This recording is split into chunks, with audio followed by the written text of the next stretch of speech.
राजा हिमावत की बेटी त गौराजी नम रहे, गौराजी नम रहे हो। सखी हो बेटी राजा के दुलरुई त माई के आँखी के तारा हो। सखी उहे बेटी राजा के दुलरुई त माई के आँखी के तारा हो। उमा जे सुतेली अटरिया त अपना महल बेचे, अपना महल बेचे हो। सखी सपना में देखली एक जोगी त जोगी बड़ा निक लागे हो।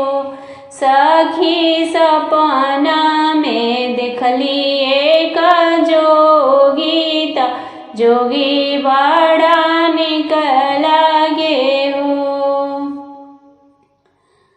होते भोरे गईली राजा के आगे, राजा से अरज करे, राजा से अरज करे हो।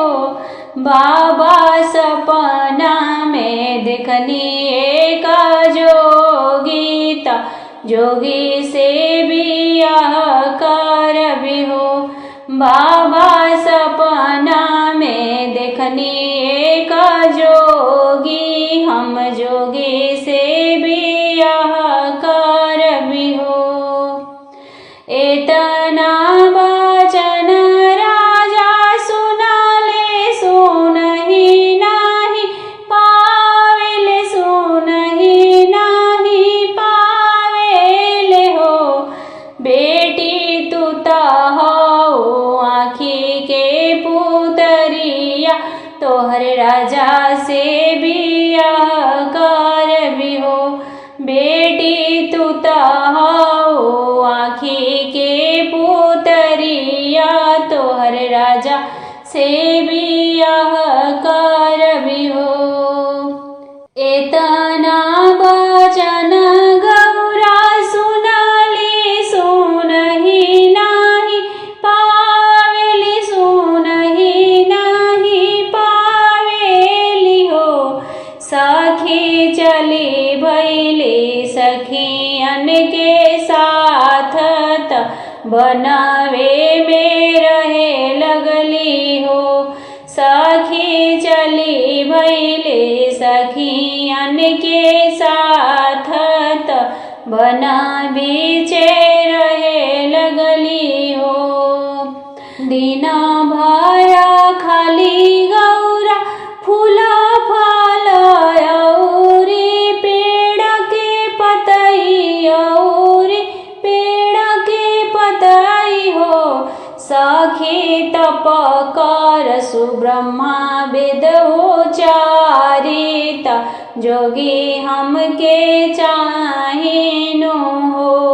सखी तप कर सुब्रह्मा वेद उचारित, जोगी हमके चाहिनु हो।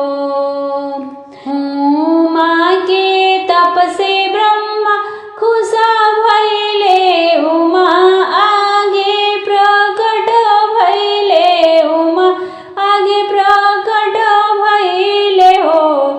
कन्या मांगहु जो तोहे चाही, हम बर तोहे देहबी हो। कन्या मांगहु जे तोहे चाही, हम बर तोहे देहबी हो। खुशी खुशी भोले से बियाह भइले, जोगी उमा के मिली गईले, जोगी गौरा के मिली गईले, जगता के माता बनली हो।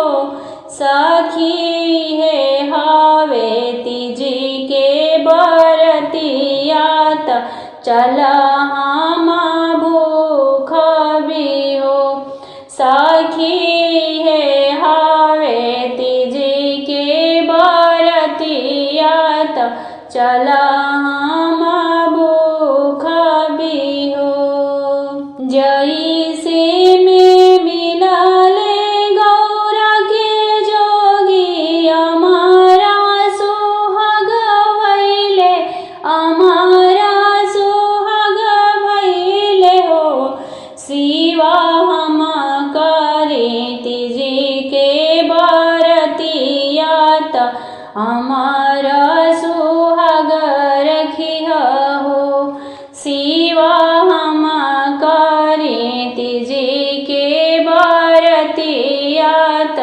हमारा सुहाग रखिया